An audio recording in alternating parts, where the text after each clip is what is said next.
just one someone happy. Welcome to a new edition of the Neon Jazz interview series with Brooklyn-based jazz singer Hilary Gardner. As a singer and writer in New York, she shares an August 22nd birthday with Dorothy Parker and John Lee Hooker. That gives her a good backbone. Her first gigs were in Wasilla, Alaska, where she sang Patsy Cline tunes in dive bars. And much earlier in her life, she could be caught singing along with the records of Ella Fitzgerald, Carmen McRae, Joni Mitchell, and Tom Waits. Over the years, she's had an interesting ride. From living in Italy and Seattle, then her move to New York City in 2003, right before the 9/11 attacks. She has recorded assorted commercial jingles. She's guested with the great Jeff Goldblum, who has a great jazz career, on the opening night of his run at the Café Carlyle. She's made a cameo on a Moby record, and these days she is promoting her latest 2017 CD. It's a great one. It's called The Late Set. So please get to know Hilary and dig this interview, my friends. Okay, Hilary, thank you for taking a minute out for Neon Jazz this morning. I appreciate it. It's my pleasure. Thank you. Absolutely. So let's dive right in and talk about your latest CD, The Late Set. It's a wonderful album, and I want to talk to you about what was the artistic vision with this album and how you feel about it. Well, thank you, first of all. This record was, The Late Set came out of a lot of performances that pianist Ehud Asheri and I have done over the years at a little club called Mesro in Greenwich Village, and actually even before Mesro at the sister club at Smalls in New York City. So this project was really kind of one of those things that was right under our nose. You know, we just sort of thought it was time to capture what we've been playing for so long. There's just a uniquely kind of special feeling of being in a club late at night and just putting some songs over. And generally the people who are there late at night are the people who really, you know, came to listen, kind of the diehards. And it was just very organic. We thought, you know, this is something we've been doing. It feels great to make this music, and why not capture it? Also, logistically, it's way less expensive to make a duo record than it is to make a full band record. So let me get back to the beginnings of how all of this began for you. Where were you born and raised? Well, I was born in Omaha, Nebraska, actually, descended from a pair of Midwesterners. My mom grew up in South Dakota, my father in Iowa. But when I was 6 years old, we moved to Alaska. That's where I grew up. I spent most of my formative years in Alaska. What was it about your movement, your migration, you know, your Midwest roots that led you to New York City and being a jazz singer? You know, I can't really explain how it happened, but I always felt like a New Yorker at heart. I think there's something about New York City that, I mean, to sort of paraphrase Billy Joel, it really is kind of a state of mind more than just a geographical consideration. I was a voracious reader as a kid, and so there were, I still am, but I just don't have as much time to read as I did when I was, 10. I read A Tree Grows in Brooklyn. There was a wonderful series called All of a Kind Family that was set at the turn of the 20th century on New York City's Lower East Side, and it followed, the life and times of a Jewish family with a bunch of daughters, and I loved that book. New York City came alive for me in the books that I read, although jazz was kind of an independent love that I had, and that I really don't know where it came from. My paternal grandparents were really big music lovers and avid swing dancers, so maybe that's kind of where I started developing an interest. But very early on, I remember asking my mother to get me a Billie Holiday cassette, and I don't know why I did that. I don't know how I found out about that. I got really interested in Benny Goodman and in big bands. And when I was 11 years old, in my parents' living room, kind of rifling through a box of cassette tapes, which kind of says something about my age, I came across Ella Fitzgerald singing the Cole Porter songbook. And, it's one of those moments, I think, the arc of our lives generally can be pinpointed to, in part, to small choices we make every day, but more than that, to sort of a handful of really pivotal moments that spark an interest or set you in a direction. And hearing Ella Fitzgerald sing the Cole Porter songbook was that kind of a moment for me, because, her feel and her just her incredible musicality and beauty, but also just the forthrightness and the warmth with which she rendered these incredible songs. That, Cole Porter was so clever. He was just so clever, and his song forms and compositional style were very unusual and interesting. And it was an astonishing discovery. I'm still astonished. So the other thing about you is that you were singing Patsy Cline. That's another part of your lineage early on. So talk about how that groomed you into the singing mold. Growing up where I grew up in a town called Wasilla, Alaska, which came to some prominence a couple of elections ago. It wasn't a tiny, tiny, tiny town. I mean, there were a couple hundred kids in my graduating class, but it wasn't exactly, profligate with cultural events. And so I was left to my own devices. I had my parents' record collection, and then my parents, bless them, they enrolled me in classical voice study, and I performed and studied with a woman named Janet Stotts in the Alaska Children's Choir, which in hindsight, incidentally, for all that we were in kind of a winter wonderland up there, that musical education would have been exceptional in any environment. Janet was really extraordinary. It was an enormous blessing to have her there and to receive that kind of training. But so I always kind of had these different kinds of music happening all at the same time. I would do a classical voice lesson or a choir rehearsal, and then I would come home and I would, rifle through my parents' records. And my father in particular has very eclectic tastes, and he loved Patsy Cline. Hank Williams was a big part of my upbringing. Dan Hicks, I love Dan Hicks, Tom Waits. He hips me to Joni Mitchell. Yeah, that was how I kind of developed that interest. And great singing is great singing, and I just can't imagine anybody who loves great singing hearing Patsy Cline and not being moved. And so I spent hours and hours singing along to Patsy Cline, and then my first gigs were in dive bars where I was kind of about 14 or 15, and on weekends I could make, maybe $50 working sort of as a sidekick to a karaoke host, kind of singing Patsy Cline tunes and getting people up to sing. And, when you're 14, $50 is a lot of money. So yeah, those were my first gigs. Very cool.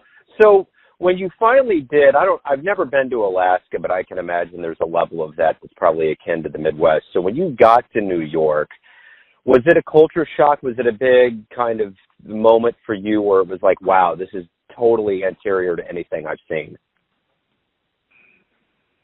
It was, it was overwhelming. I should say that before I moved to New York, I spent about a year living in Italy, in the suburbs around Milan on a foreign exchange. And then I spent a number of years. I went to school for a couple of years and then left school and lived in downtown Seattle for a number of years. So it wasn't a complete sort of, plucking the small town girl from Alaska and dropping her into the middle of Manhattan. I definitely, been in the world and seen some of the world. But I came out here to visit a friend of mine and to see New York for the first time just a couple of weeks before September 11th, actually, in 2001. I came at the end of August.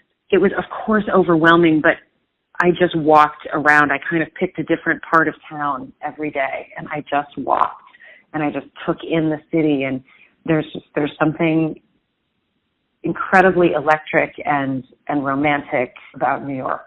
Just the history of it and the energy and the dynamism and the friendliness of the people who live here and the honesty of the people who live here. It definitely was a deep love right away. And then for sure, when I remember when I came, I did move and the plane landed and, I took a cab to where I was, to my friend's place where I was staying, and I did have this sort of moment of panic, like, oh my God, I can't do this. What have I done? What I said to myself, and what I still say to myself sometimes, of the millions and millions of people who live here and make it work every day, they can't all possibly be smarter and more confident than I am. Many of them certainly are, but not everybody. So there's a way to do this. And when you don't have a backup plan, you make things work. So I didn't have a backup plan. There was nowhere else for me to go. I came to New York to sing. I was green as grass. It's kind of laughable to me now when I think of the beautiful chutzpah that comes from total ignorance of what you're up against. Yeah, without a doubt.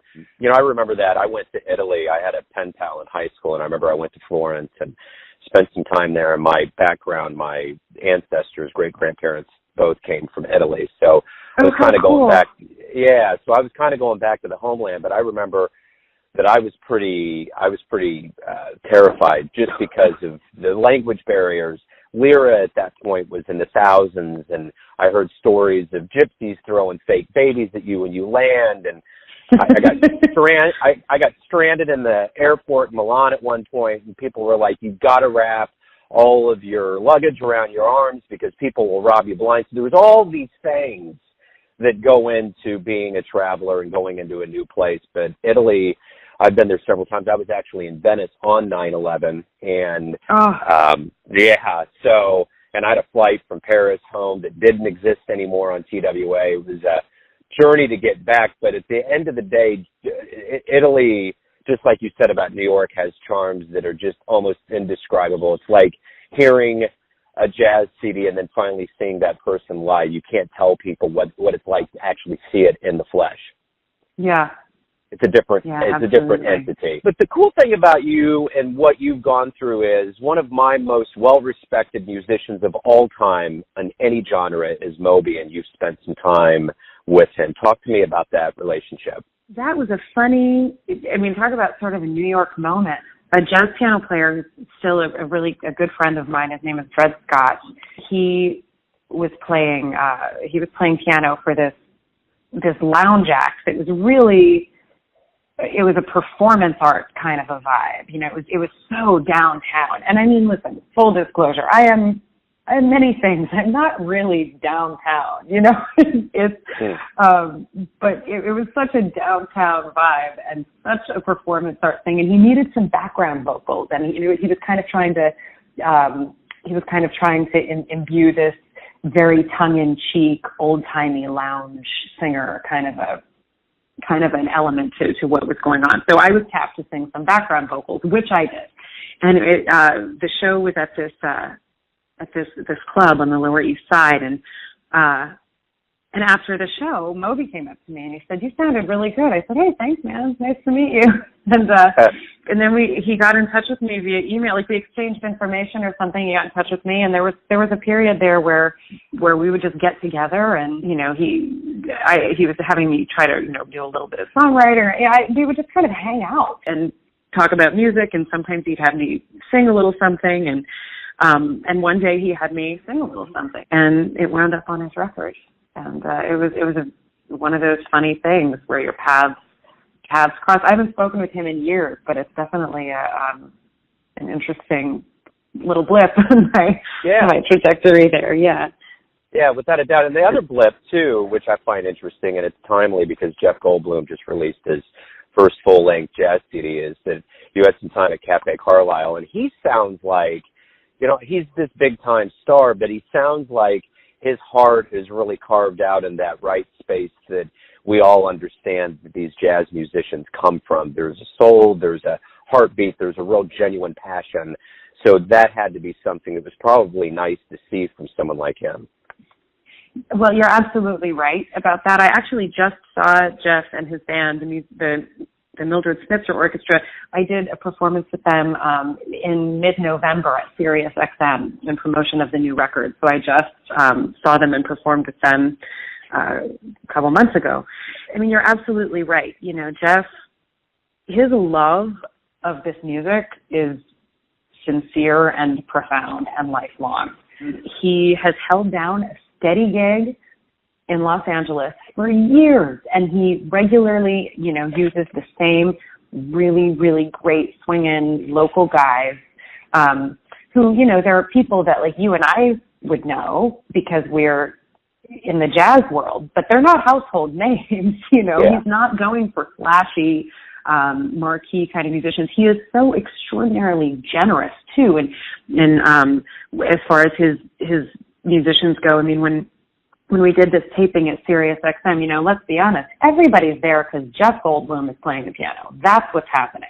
Yeah. And he's got such a huge personality, and he's just such a charismatic person. And he's a really big draw. I lost count of the number of times that he announced every single person in the band and my first and last name, and sang everybody's praises, and he just makes everybody feel really special. I just take a great deal of satisfaction in knowing that, for all that some jazz purists and jazz police kind of get their noses out of joint, Jeff Goldblum, this major A-list marquee-level movie star, played a Charles Mingus tune on the Today Show in 2017. I mean, isn't that satisfying that Mingus is getting that kind of airplay and in this day and age by someone who's so solidly beloved in the mainstream? I just think it's wonderful. So nothing but love for Jeff. Yeah. Well, and I think that's the ironic quagmire that jazz gets kind of pigeonholed into, is because as much as people want jazz to be out there more, you get someone like Jeff that's doing that for the craft. That should be something that should be embraceable, because one of the things that scares people away from jazz is that highbrow nature. So by virtue of the fact that you're going to get highbrow about Jeff Goldblum doing something that he's done for years under the radar that no one knew about until now, you're doing exactly what people already are afraid of with jazz. So embrace it, you know what I'm saying? So it's interesting how ironic we can get with our words and deeds, So I guess in the words of the Beatles, let it be. So definitely. So the other thing about you that's a part of your artistic hit is that you have a blog and you write about creativity, food, and the city. You clearly enjoy travel and living in the urban landscape. Talk to me about this blog. The first thing I think is I probably need to update it. I kind of made the conscious decision a couple of months ago, I'm going to set this aside for a moment and focus on some other writing, because I have some kind of structured, I have some writing that I want to do, and I'm trying to simplify and streamline. But I do love to write, and I've always loved words and language, and that's something that, as an identity piece, this idea of I'm a writer, that existed, before I had any inkling that I would be a singer. That's something that's always been present in my life. And I guess it has to be 10 years ago or close to it, I finally said, well, write then. If you want to be a writer, write something. And so I made a blog, and it's jumped all over the place in that intervening decade there. I mean, I've written about food. I still like to write about food.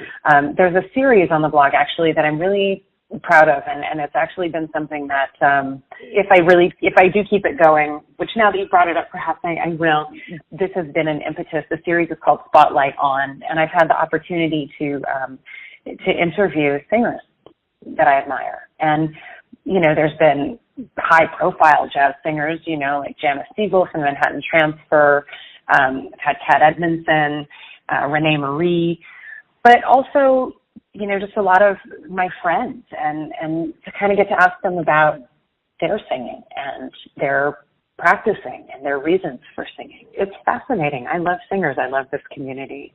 Yeah, it's just kind of a little bit of a record. It's people who write and keep journals and stuff. I don't really know why we do it, but we feel kind of compelled to log things. And I read something once that to write something down, you have to experience it twice.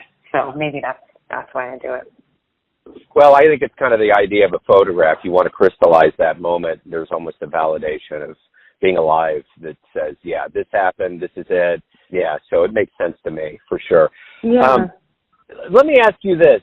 One of the greatest educations that we can have is, whether we're a musician or those that admire it, is that we get to see live shows. What live shows, probably particularly early on in your life, did you see that really left an impression and fueled your passion for what you do? Oh, wow. What a great question. The first concert that I saw was in Alaska at the Performing Arts Center in Anchorage, and it was the Manhattan Transfer.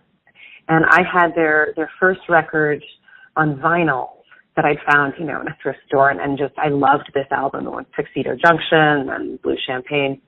And when they came to town, my folks took me to go hear them, and I just remember just being staggered that this could happen, that this was live and real, that these sounds that I loved were in the room and being created right in front of me, and it was astonishing. And then when I I went to college in Washington State, and I had just come back from my foreign exchange, and I had all this autonomy and was kind of out in the world. And then I went to college, and it just wasn't the right thing for me at that time in my life. I had some wonderful teachers and met some wonderful people, and there were a lot of wonderful things about the experience. But I was having a hard time, and I was going to school just outside of Seattle.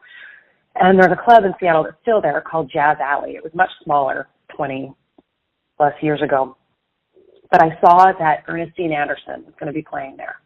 And so I corralled a couple of friends, of course, one of whom had a car, and we went into Seattle and saw Ernestine Anderson. I just remember she came out, and the first tune she did was Peggy Lee's I Love Being Here With You, but it was burning. This tempo was burning. And involuntarily, I just started crying and crying. It's just something cohered in that moment where I didn't really realize it yet. I couldn't have articulated it, but there had, I caught a glimpse of what home was. And then I saw Prince, I've seen so many people. I mean, if that's the thing I would say to anyone, but especially, young people, is just spend the money, get your tickets, go see concerts. I mean, when I was in my early 20s and waiting tables and, barely getting by, I spent every nickel that I had going to hear live music, and I got to see and hear so many people, legends who aren't here anymore, and I'll never forget it. Last night, I was at Mesro hearing Sheila Jordan, who's 90 years old, and she sang 2 long sets, didn't forget a lyric. Her time is absolutely on point. She swung so hard. She just exuded, the entire scope and depth of the human experience, and it was thrilling, So we gotta seize the day and experience music in person whenever and wherever we can. Yeah, Sheila's a completely cool human. I got to interview her some years ago, and her stories about Bird, which I didn't realize were as storied as they were. She was kind of an early champion of the civil rights movement, and she is just as feisty now as she was when she was younger. So the fire that she has now for what she had back then probably was kind of like Billy. She had that sailor mouth, and all the dudes just totally dug it. She could hold her own at a poker table, and that was the way Sheila was. But I did see pictures on Facebook, and every time I see her singing, I'm like, man, that is somebody that's just not going to stop ever. It really felt like all of the musicians that she was singing about and talking about, it felt like they were all in the room. Man. Because she is the history of the music. I mean, it's really profound, and just her love and generosity of singers and the mentorship. I mean, I did a workshop 20 years ago in Banff, Canada, with her and Jay Clayton, who's another musical mother of mine. And, and Sheila, everybody loves Sheila. Yeah. She's just given so much, Without a doubt. So this is my final question for you, and I want to know this. Everyone has a perception or a version of what they think you are. Family, friends, fans, but you know yourself well. You know yourself. You run your life. Who do you think you are? Oh, man. I'm a New Yorker. Yeah, I'm a little bit gobsmacked by that question. That's a wonderful and very big question. I will say my, tagline on my social media handles is I'm not trying to be, glib, but it's like singer, writer, New Yorker, Italophile, and bon vivant, not necessarily in that order. So I would say that's who I think I am. Awesome. I'm just trying to get better. Well, yeah, totally. And the beauty of that question is brevity sometimes is the most powerful way to go about it. So, Hilary, thank you for taking some time out to talk to Neon Jazz about your life and music and opening up about the new album. I appreciate it. Thank you so much. It's been such a pleasure. Thanks for listening and tuning in to yet another Neon Jazz interview, where we give you a bit of insight into the finest players in New York City, Kansas City, and spots all over the world, giving fans all that jazz. And thanks to Hilary for her music and all of those songs. If you want to hear more interviews, go to Famous Interviews with Joe Domino on the iTunes Store. Visit Neon Jazz at youtube.com, and for everything Neon Jazz all the time, go to the neonjazz.blogspot.com. Until next time, enjoy the jazz, my friends. Make someone happy. Make just one someone happy. And you will be happy too.